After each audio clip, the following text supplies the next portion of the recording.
এই যে আমরা এতগুলো ক্লাস এতগুলো জিনিস আমরা দেখলাম, এই জিনিসের মধ্যে আমরা কি কি দেখতে পাচ্ছি, ঠিক আছে? সেটার মধ্যে আমরা যেটা দেখতে পাচ্ছি সেটা হচ্ছে যে এটার মধ্যে আমরা যেটা দেখতে পাচ্ছি সেটা কি, সেটা হচ্ছে এরকম যে আমরা কিভাবে রিয়াকশন গুলো করছি। যে একটা রিয়াকশন আমরা দেখলাম, এই যে আগুন ধরে গেল, তাহলে আমি তার জন্য কিছু না কিছু দিয়েছিলাম, তার জন্য একটা কি ধরেছিল, আমার আগুন ধরেছিল।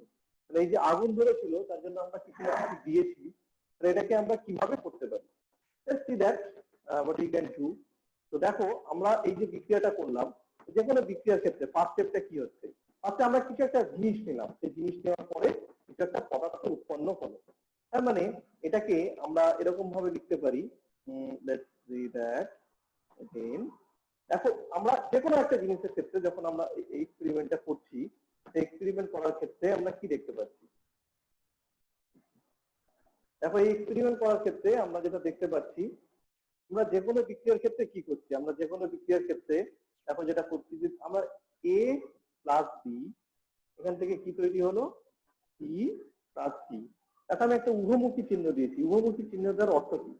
উভমুখী চিহ্ন যাচ্ছে এখান থেকে এখানে যাচ্ছে, এখান থেকে এখানে যাচ্ছে। কিছু কিছু বিক্রিয়াতে আমরা দেখবো যে একটা সাইন দেওয়া আছে, এইটা সাইনটা নিয়ে আমি পরে আলোচনা করছি, তার আগে আমরা এটা নিয়ে আলোচনা করি। তাহলে তোমরা নিশ্চয়ই জানো যে ইকুয়েশন মানে স্যার এটা কেন হচ্ছে, ইকুয়েশন মানে তো সমান সমান হওয়ার কথা। তাহলে আমি কেন সমান সমান লিখলাম না? এই জন্য আমি সমান সমান লিখলাম না, কারণ এটা এই বিক্রিয়াটা ব্যালেন্স।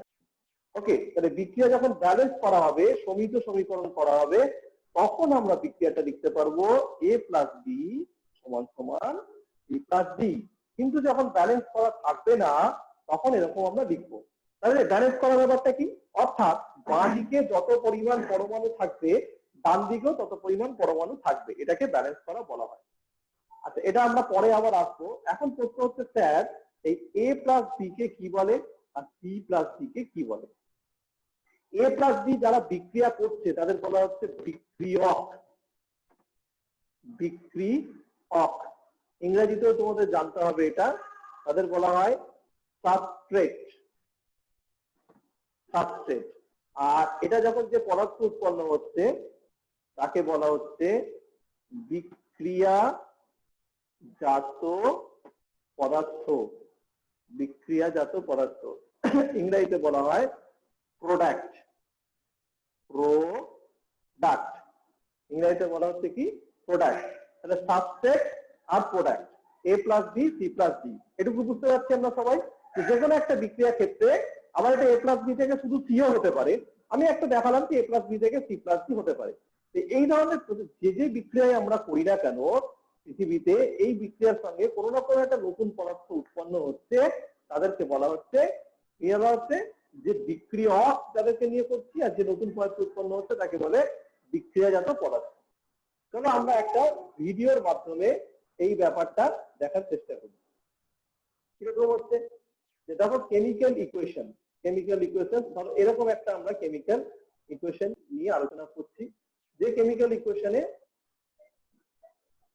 দেখো what are the chemical equation? Let us see that. Equations can sometimes look a bit daunting, especially when there are lots of different compounds and state symbols involved. But fear not, to help in this lesson about chemical equations. Quite simply, a chemical equation shows the overall chemical change of reactants into products. It's a bit like a detailed cooking recipe, but where all the ingredients and all the products are written down, even the ones you can't necessarily see. আমরা রান্না করি, রান্নার আগে আমাদেরকে হলুদ, মশলা, বিভিন্ন জিনিসপত্র দিতে হয়, খাদ্যদ্রব্য, মাছ, মাংস, সবজি। এটা বিক্রিয়ক। আর যখন খাবারটা তৈরি হলো সেটা হচ্ছে বিক্রিয়াজাত পদার্থ। তাহলে এখানে একটা রিঅ্যাকশন আমরা দেখতে পাচ্ছি NaOH প্লাস HCl, অর্থাৎ সোডিয়াম হাইড্রোক্সাইড ও হাইড্রোক্লোরিক অ্যাসিড। তাহলে এটা বিক্রিয়া করতে কি আমরা ক্লাস 7-এই পড়বো যে অ্যাসিড ও ক্ষার যখন বিক্রিয়া করে লবণ ও জল উৎপন্ন করে। এই যে আমরা খাদ্য লবণ খাই তার সংকেত হচ্ছে সোডিয়াম ক্লোরাইড, আর জল উৎপন্ন করে। তাহলে NaOH প্লাস HCl টা কি? NaOH প্লাস HCl টা হচ্ছে বিক্রিয়ক বা সাবস্ট্রেট, আর NaCl প্লাস H2O টা হচ্ছে প্রোডাক্ট বা বিক্রিয়াজাত পদার্থ। The reactants are what you start with, and the products are what are formed. There are two ways of writing chemical equations: word equations and symbol equations. When they are written, both types show the reactants on the left of an arrow and the এটাকে কেউ কেউ রিঅ্যাকট্যান্টও বলে, কেউ কেউ সাবস্ট্রেটও বলে। তো এখানে দেখো দুভাবে লেখা হচ্ছে, এখানে পুরো নামে লেখা হচ্ছে sodium hydroxide plus hydrochloric acid সমান সোডিয়াম ক্লোরাইড প্লাস জল। তবে সাধারণত নিচের পদ্ধতিতে লেখা হয় না, সংক্ষেপে এরকম ভাবেই আমরা লিখি, এটা তোমাদের বোঝানোর জন্য এরকম ভাবে দেখানো হয়েছে। products on the right. The arrow is there to show that the reaction is irreversible. If you like, it shows the direction of the reaction and that it is one way. A bit like a one-way street. You can't reverse along a one-way street, and you can't reverse an irreversible reaction. Let's look at a word equation. This is a way of summarising a chemical reaction. For example, the neutralisation of hydrochloric acid with sodium hydroxide. We would write sodium hydroxide plus hydrochloric acid, then the arrow, sodium chloride plus water. The plus sign indicates that there is more than one reactant or product on each side of the equation, and you'll note that the reactants are on the left and the products are on the right. We've also written this all on a single line. It makes it a lot easier to read this way. So when you write your equations, try to keep all of the information on a single line. If you can't, then the arrow becomes an important separator. The rule of reactants on the left and products on the right still applies, because if not, the equation can become a jumbled mess. A clearly written equation is always easier to understand. A word equation provides a good summary, but a symbol equation provides more information. It shows more detail and allows us to see how many atoms and molecules are involved in each reaction. So if we look at the neutralisation equation again, the symbol equation is written NaOH plus HCl as the reactants, then an arrow to indicate the irreversible reaction, which gives NaCl plus H2O as the products. The little letters in brackets. দেখো এইখানটাতে কি হচ্ছে, এটা একটু stop মতো হয়ে গেছে নাকি তোমাদের? এইখানটা আমি আরেকবার দেখাচ্ছি তোমাদের। হ্যাঁ, এবার এসেছিল। দেখো এইখানটা যেটা দেখানো হচ্ছে যে Na with aqueous, solid S মানে হচ্ছে সলিড, H মানে হচ্ছে অ্যাকুয়াস, এখানে H মানে অ্যাকুয়াস আর H2 মানে L। তিন ভাবে এটাকে সিম্বলাইজ করা হয়। S মানে হচ্ছে সলিড, L মানে হচ্ছে লিকুইড আর G মানে হচ্ছে গ্যাস। Solid, liquid, gas. ঠিক আছে? তাহলে এই ধরনের যে পরিবর্তন হচ্ছে, অর্থাৎ যে পরিবর্তনের ক্ষেত্রে নতুন পদার্থ উৎপন্ন হচ্ছে এবং যে নতুন পদার্থ উৎপন্ন হচ্ছে সেটা কিন্তু আগের পদার্থ থেকে ভিন্ন, তার যে রাসায়নিক ধর্ম সেটা কিন্তু ভিন্ন, এই ধরনের পদার্থগুলোকে, বিক্রিয়াগুলোকে বলা হয় রাসায়নিক বিক্রিয়া। আর এই রাসায়নিক বিক্রিয়াতে যে আমাদের state symbols. তাকে বলে They show the state of matter of each product and reactant, and this is covered in more detail in our lesson, State Symbols in Chemical Equations. ওকে, তাহলে মোটামুটি ভাবে এই পার্টটা আমরা এখানটা আশা করছি বুঝতে পারলাম। এবার দেখো এইখানটাতে যেটা আসছে যে এটা আমরা কিভাবে করছি। ঠিক আছে, তাহলে এখানটা দেখো আমরা আবার এই জায়গাটাতে যেটা আমরা করছি সেটাকে আমরা কিভাবে নিয়ে আসছি। দেখো তাহলে এই যে আমরা ইকুয়েশন করলাম, আমাদের তোমাদের বইয়ে দেখি পেজ নাম্বার 94 দেখবে লেখা আছে যে কাপড় কাচা সোডা দিলাম, ঠিক আছে, বা লঘু মিউরেটিক অ্যাসিড দিলাম। আমরা পানের দোকান থেকে চুন নিই, সেই চুনটা জলের সংস্পর্শে এলে কি হয়। তাহলে এই ধরনের যে পদার্থ, দেখো কি দেখা যাচ্ছে, একটা গ্লাসে জল নিলাম, তার মধ্যে কয়েক ফোঁটা মিউরেটিক অ্যাসিড দিলাম, যেটা বাথরুম পরিষ্কার জন্য ব্যবহার করা, একে সাধারণত আমরা বলি, ঠিক আছে, যে লঘু মিউরেটিক অ্যাসিড, যাকে আমরা বলি হাইড্রোক্লোরিক অ্যাসিড। ঠিক আছে, তার মধ্যে এক চিমটে কাপড় কাচার সোডা যোগ করা হলো, তাহলে কি হলো। ঠিক আছে, আমরা তো এখন এটা করতে পারছি না, তোমরা নিজেরা এটা করতে যাবে না, টিচার যদি থাকে তাহলে এটা করা উচিত, না হলে একটা বিপদ হতে পারে, সেটা আমরা করছি না। নেক্সট হচ্ছে যেটা আছে, যে দেখো নেক্সট এটা এখানে বেসিক্যালি কি হবে, কাপড় কাচা সোডার সঙ্গে বিক্রিয়া করলে কার্বন ডাই অক্সাইড বুদবুদ আকারে বেরোবে। ঠিক আছে, তার কারণটা হচ্ছে যে কাপড় কাচা সোডা হচ্ছে একটা ক্ষার, আর এখানে মিউরেটিক অ্যাসিড আছে। ঠিক আছে, তাহলে বিক্রিয়া করে কার্বন ডাই অক্সাইড উৎপন্ন করবে। নেক্সট কি আছে দেখো, তাহলে কি করলাম কি দেখলাম সেটা হলো। এবার নেক্সট কি হচ্ছে, উপরের মতো একই রকম অ্যাসিড দ্রবণ তৈরি করা হলো, তার মধ্যে নতুন পেরেক দেওয়া হলো, ডাক্তার প্রলেপ দেওয়া। এক্ষেত্রে পেরেকের পরিবর্তে জিঙ্কের টুকরো ব্যবহার করতে পারি। তাহলে পেরেক দিলে কি হবে আর কি হচ্ছে, জিঙ্ক দিলে কি হবে, এটা আমরা আমি তোমাদের আরেকবার দেখাচ্ছি। এটা state, zinc and hydrochloric acid.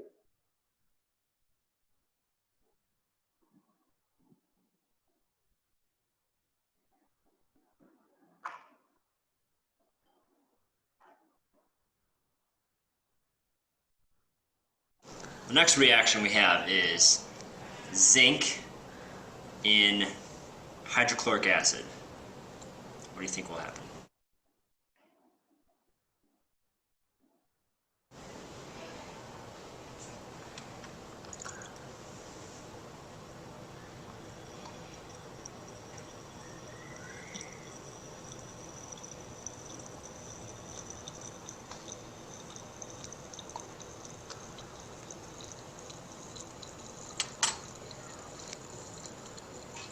বুঝতে পারছো? এই যে বুদবুদ Okay, I আকারে have here- পদার্থটা বেরোলো এটা হচ্ছে হাইড্রোজেন। বুদবুদ আকারে যে পদার্থটা বেরোলো এটা হাইড্রোজেন। ঠিক আছে, এবার তৃতীয় ক্ষেত্রে দেখো তোমাদের বইতে লেখা আছে যে পাথরের চুন জলের সংস্পর্শে যখন আমরা বিক্রিয়া করালাম তখন একটা নতুন পদার্থ উৎপন্ন হলো। এটা অত্যন্ত গুরুত্বপূর্ণ। দেখি চলো এই বিক্রিয়াটা কি হয়। দেখো আমাদের মার্বেল পাথরও উৎপন্ন হয়। হ্যাঁ, এই যে মার্বেল পাথর বিভিন্ন জায়গাতে যেটা উৎপন্ন হয় সেটা কিন্তু আমাদের এইভাবেই হয়। যে মার্বেল পাথর যেন আমরা বাড়িতেও দিই। ঠিক আছে, আর মার্বেল পাথরের এরকম বিখ্যাত ইমারতের নাম কি? ভিক্টোরিয়া। আর কি আছে? তাজমহল। এরকম ভাবে দূষিত হয়, বিভিন্ন রকম আমাদের অ্যাসিড থাকে, সেই অ্যাসিড বৃষ্টির ফলে দূষিত হয়। চতুর্থ শ্রেণীতে আমরা পড়েছি, দেখবে সেই ইমারত গুলো একটা হলুদে হলুদে ছাপ পড়ে যায়, তাকে আমরা পাথরের পুষ্টও বলে থাকি। দেখে এখন আমরা যেটা করবো যে এই ক্যালসিয়াম কার্বনেটের সঙ্গে জল দিলে কি হয়। Familiar with the test for carbon dioxide. When we pass it through lime water, it turns lime water milky. This is due to the formation of calcium carbonate, which is insoluble in water. Lime water is simply an aqueous solution of calcium hydroxide. This reaction lime water, lime water মানে হচ্ছে calcium hydroxide. ঠিক আছে, calcium হাইড্রোক্সাইডকে বলা হচ্ছে lime water বা চুন জল। is in fact a part of a much bigger cycle called the limestone cycle. Limestone is a type of sedimentary rock with a high percentage of calcium carbonate. In this lesson, we will learn about how limestone is formed, some uses of limestone, and the limestone cycle. Millions of years ago, the shells and skeletons of many dead marine organisms have fallen to the seabed. Over the years, these deposits have become thicker and have been compressed by many more layers of sediment to form limestone. As mentioned in the introduction, limestone is a type of sedimentary rock with a high percentage of calcium carbonate. Limestone has many uses and real-life applications. It has been used to carve many structures and even to construct buildings. In another lesson, you will learn more about the real-life applications of limestone. Limestone can be thermally decomposed in a rotary kiln to give quicklime and carbon dioxide. দেখো এটা CO2 থেকে যখন hit করা হচ্ছে তখন CaO আছে, তখন কি হচ্ছে ক্যালসিয়াম অক্সাইড আর CO2 উৎপন্ন হচ্ছে। এটা তোমাদের পেজ নাম্বার 95 এ আছে। আবার বলছি দেখো CaCO2 যখন উৎপন্ন হচ্ছে তখন কি হচ্ছে, CaCO2 থেকে হিট করা হলে কুইকলাইম অর্থাৎ ক্যালসিয়াম অক্সাইড, যেটা আমরা পোড়া চুন বলছি, পোড়া চুন উৎপন্ন হচ্ছে এবং কার্বন ডাই অক্সাইড উৎপন্ন হচ্ছে। The chemical name for quicklime is calcium oxide. A rotary kiln is a kiln that is able to rotate as the reaction proceeds. This helps to ensure complete thermal decomposition of the entire limestone sample. As this process requires heat, it is an endothermic reaction. The reaction of quicklime with water produces slaked lime. The chemical name for slaked lime is calcium hydroxide. তারপর এটাও আছে তোমাদের বইতে যে পোড়া চুনের সঙ্গে আমরা যখন জল দিই তখন দেখবে বাড়িতে যেরকম চুনের মধ্যে জল দিলে কিন্তু জলটা ফুটতে শুরু করে। ঠিক আছে, হিট উৎপন্ন হয়। ঠিক আছে, তাকে বলা হচ্ছে, আমরা এটা পরে পড়বো, তাপ উৎপাদক বিক্রিয়া। তাপ উৎপাদক বিক্রিয়া, এটা আমরা পরে পড়বো। এটার নাম হচ্ছে তাপ উৎপাদক বিক্রিয়া। যারা নিজেদের মধ্যে কথা বলছে তারা নিজেদের মধ্যে কথা বলবেন। আমি কোর্সকে অনুরোধ করবো যারা কথা বলছে তাদেরকে মিউট করে দাও, যারা কথা বলছে তাদেরকে মিউট করে দাও। ঠিক আছে, কোর্সকে বলছি তোমরা যারা কথা বলছে নিজেদের মধ্যে তাদেরকে মিউট করে দাও। ওকে, এবার দেখো কি হচ্ছে, ক্যালসিয়াম হাইড্রোক্সাইডের জল যখন হচ্ছে ক্যালসিয়াম হাইড্রোক্সাইড বলছে, তাহলে স্লেট লাইম কি হচ্ছে ক্যালসিয়াম হাইড্রোক্সাইড বলা হচ্ছে। এটা আমরা দেখি যে চুনের মধ্যে জল দিলে এরকম হয়। আফ্রাজিনাস কিছু বলবে? তুমি হাত তুলেছো, আফ্রাজিনাস কিছু কথা বলবে? Do you want to say anything? না স্যার, উঠে গেছিল। ওকে, ঠিক আছে। This is a highly exothermic reaction, and the industrial process is called slaking. Exothermic, দুটো কথা, একটা এন্ডো একটা এক্সো। এক্সো মানে এক্সিট, এক্সিট মানে উৎপন্ন হয়, প্রচুর তাপ উৎপন্ন হয়। সেই জন্য আমরা দেখি মাঝে মধ্যে যেটা পান খেলে না, পান খেলে জল দিলে কিন্তু জিভটা পুড়ে যায়। সেই জন্য ওই পানের সঙ্গে বেশি পরিমাণ মানে চুন নিতে নেই, তাতে আমাদের যে জিভের জল থাকে তার সঙ্গে বিক্রিয়া করে তাপ উৎপাদক বিক্রিয়া হয়, এবং সঙ্গে সঙ্গে ওই চুনটা নিতে নেই, ঠান্ডা করে নিতে হয়। সঙ্গে সঙ্গে চুনের মধ্যে জল দিয়ে দিলে পুড়ে যাওয়ার সম্ভাবনা থাকে। এটাকে বলা হচ্ছে এক্সোথার্মিক। এক্সো মানে এক্সিট, এক্সিট মানে বাইরে বেরিয়ে যাওয়া, সেখান থেকে এক্সোথার্মিক অর্থাৎ তাপ উৎপাদক বিক্রিয়া। Slaked lime can be dissolved in water to form lime water. Since it is only slightly soluble in water, a large amount of water is required. Lime water is simply an aqueous solution of calcium hydroxide. As you can see, we have almost completed the limestone cycle. দেখো, এটা যে সাইকেলের কথা বলা হচ্ছে, যে এটাকে যেরকম আমরা চক্র করি সেরকম চক্র। লাইমস্টোন CaCO3, সেখান থেকে কুইকলাইম মানে ক্যালসিয়াম অক্সাইড বা পোড়াচুন, পোড়াচুন থেকে ক্যালসিয়াম হাইড্রক্সাইড, সেখান থেকে ক্যালসিয়াম হাইড্রক্সাইড উৎপন্ন হলো। ঠিক আছে? Do you think limestone can be formed from lime water?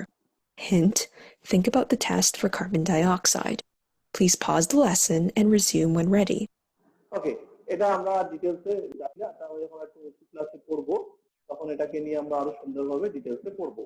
এখন তাহলে আমরা যতটা এখানে পড়ালাম সেটা নিয়ে আমরা আরেকবার এটাকে আলোচনা করে দেখি যে আমরা আজকে কি শিখলাম ক্লাসের মধ্যে। তোমাদের আরবি ক্লাস এক্ষুনি শুরু হয়ে যাবে, 2:57 বেজে গেছে অলরেডি। সেটা হচ্ছে, দেখো এবার আমরা পরের কথাতে চলে যাচ্ছি। প্রথম কথা হচ্ছে যে ফার্স্টে আমরা এইটাতে আসছি, যে দেখো এই বিক্রিয়াটাকে বলা হচ্ছে calcium oxide plus H2O CaOH2। চুনা পাথরকে তাপ দিলে পোড়া চুন ও কার্বন ডাই অক্সাইড উৎপন্ন হয় CO প্লাস CO2। তাহলে বিক্রিয়ক পদার্থের নাম, বিক্রিয়কের সংকেত, বিক্রিয়াজাত পদার্থ, বিক্রিয়াজাত পদার্থের নাম। এটা আশা করছি তোমরা পারবে। এবার ব্যালেন্সটা আমি পরের দিন শেখাবো। তার আগেরটা দেখো কি করলাম আমরা, যে তাহলে এই যে তিনটে বিক্রিয়া হলো, দেখো পাথরের চুন জলের সঙ্গে, প্রথমে হচ্ছে যে প্রথমটা আমরা বলে দিয়েছি কার্বন ডাই অক্সাইড উৎপন্ন হয়, পরেরটা লোহার পেরেকের সাথে তোমরা দেখলে জিঙ্কের সাথে বিক্রিয়া করে হাইড্রোজেন গ্যাস বেরোলো। তারপরে পাথরের চুনের সঙ্গে সংস্পর্শ করে নতুন একটা পদার্থ গরম হয়ে গেছে জলটা, সেটাও আমরা দেখলাম যে কি পদার্থ উৎপন্ন হচ্ছে। ঠিক আছে? ক্যালসিয়াম হাইড্রক্সাইড উৎপন্ন হচ্ছে। তাহলে এই ধরনের ঘটনাকে আমরা বলি রাসায়নিক পরিবর্তন বা রাসায়নিক বিক্রিয়া। পাথরে চুন দিলে দেখতে পাবো গ্লাস কিছুটা গরম হয়ে গেছে, অর্থাৎ রাসায়নিক বিক্রিয়ার ফলে তাপ উৎপন্ন হয়েছে। রাসায়নিক বিক্রিয়া তাপ যেমন উৎপন্ন হতে পারে, তেমনই রাসায়নিক বিক্রিয়াতে দেখা গেল যে বিশেষ বিক্রিয়া মিশ্রণের তাপমাত্রা কমে গেছে, তাপের শোষণও ঘটতে পারে। কেন পাথরের চুন জলে দিলে একটা সাদা রঙের পদার্থ উৎপন্ন হয়, তাকে ক্যালসিয়াম হাইড্রক্সাইড বা পলিচুন বলা হয়। এই বিক্রিয়ায় পাথরের চুন জল অংশগ্রহণ করেছে, তাকে বলে বিক্রিয়ক, আর পলিচুন উৎপন্ন হয়েছে, তাকে বলা হয় বিক্রিয়াজাত পদার্থ। তাহলে এই কনসেপ্টটা আমাদের ক্লিয়ার হলো যে বিক্রিয়ক ও বিক্রিয়াজাত পদার্থ কাকে বলে। এবার তোমরা এই ছকটা পূরণ করবে। নেক্সট হচ্ছে কি, আমরা যদি বিক্রিয়ক ও বিক্রিয়াজাত পদার্থের সংকেত ব্যবহার করে রাসায়নিক বিক্রিয়াকে সংক্ষেপে প্রকাশ করি, তখন তাকে বলা হচ্ছে রাসায়নিক সমীকরণ। দেখো লাল রঙে যেটাতেও, আচ্ছা এইখানটা আমরা যদি বিক্রিয়া ও বিক্রিয়াজাত পদার্থের সংকেত ব্যবহার করে রাসায়নিক বিক্রিয়াকে সংক্ষেপে প্রকাশ করি, তখন তাকে রাসায়নিক সমীকরণ বলে। রাসায়নিক সমীকরণ লেখার সময় একের বেশি বিক্রিয়ক পদার্থ থাকলে তাকে মাঝখানে যোগ চিহ্ন দিয়ে পরপর লেখা হয়, আবার একের বেশি বিক্রিয়াজাত পদার্থ থাকলে তাদের মাঝে যোগ চিহ্ন দিয়ে লেখা হয়। এতে বোঝা যায় যে বিক্রিয়কগুলি একসঙ্গে বিক্রিয়া করেছে এবং বিক্রিয়াজাত পদার্থগুলো একসঙ্গে তৈরি হয়েছে। তাহলে পাথরের চুনের সঙ্গে জলের বিক্রিয়া হবে ক্যালসিয়াম অক্সাইড প্লাস জল ক্যালসিয়াম হাইড্রক্সাইড, বা পোড়া চুনের সঙ্গে জলের বিক্রিয়া করলে ক্যালসিয়াম হাইড্রক্সাইড হয়। আবার চুনা পাথর অর্থাৎ ক্যালসিয়াম কার্বনেটকে তাপ দিলে পোড়া চুন ও কার্বন ডাই অক্সাইড উৎপন্ন হয়। এই বিক্রিয়া থেকে তোমরা বিক্রিয়কটা কি, বিক্রিয়কের সংকেত কি, বিক্রিয়াজাত পদার্থ কি, এটা তোমরা লিখতে পারবে। ঠিক আছে? আশা করছি আজকের ক্লাসে তোমরা এটা ভালোভাবে বুঝতে পেরেছো। কোনো ডাউট থাকলে তোমরা প্রশ্ন করতে পারো। আশা করছি কোনো ডাউট নেই। ওকে, তাহলে আজকে আমরা ক্লাসটা এইখানটাতেই